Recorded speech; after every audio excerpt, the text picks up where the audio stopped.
धाई बोली, बेटी यह तो बड़ी अच्छी बात है, तू अवश्य ऐसा कर। तब हुस्न बानो ने इन बुज़ुर्ग को संदेश भेज दिया कि कल आप समस्त चेलों के साथ मेरे घर पधारें और भोजन पाने की कृपा करें। बुज़ुर्ग ने निमंत्रण स्वीकार कर लिया। दूसरे दिन प्रातःकाल से ही हुस्न बानो ने उनके सम्मान की तैयारी की। बड़े बड़े उत्तम कई प्रकार के भोजन बनाए और उन्हें भेंट देने के लिए सोने चांदी के थालों में जवाहरात भरकर रख लिए। अगले दिन उसी प्रकार सोने चांदी की ईंटों पर पैर रखते हुए वह बुज़ुर्ग अपने समस्त चेलों के साथ आ गए। हुस्न बानो ने एक बहुत ही सुंदर ऊंचे आसन पर बुज़ुर्ग को बैठाया और उनके चेलों को भी बैठाने के लिए बड़े बड़े उत्तम आसन दिए। तत्पश्चात हुस्न बानो के हुक्म से उन बुज़ुर्ग के सामने सोने चांदी के थालों में जवाहरात भरे हुए लाए गए, परंतु उन्होंने वह थाल छुए भी नहीं।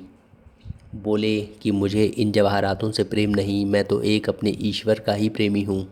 जिसके पश्चात भीतर के दूसरे मकान में ले जाकर बुज़ुर्ग को 40 चेलों सहित सोने चांदी वाले रेशम के तानों से बुने हुए आसनों पर बैठा दिया और सोने चांदी के थालों में सजा सजा कर कई प्रकार के व्यंजन उनके सामने रखे गए।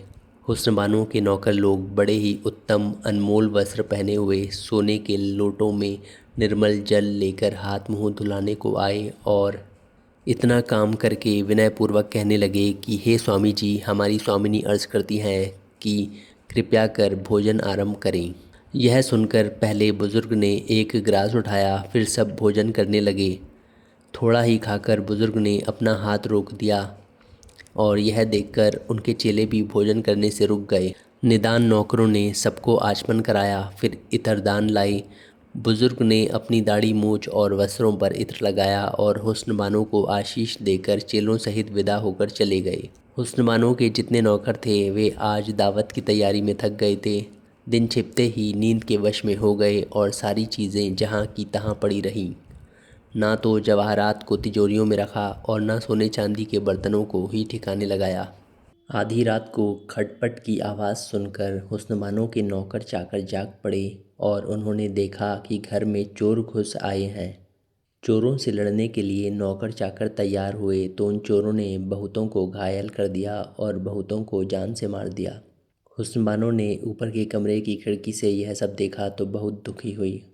उसने उन चोरों के सरदार को पहचान लिया। वह कोई और नहीं बल्कि वही बुज़ुर्ग था जो राजा का गुरु था।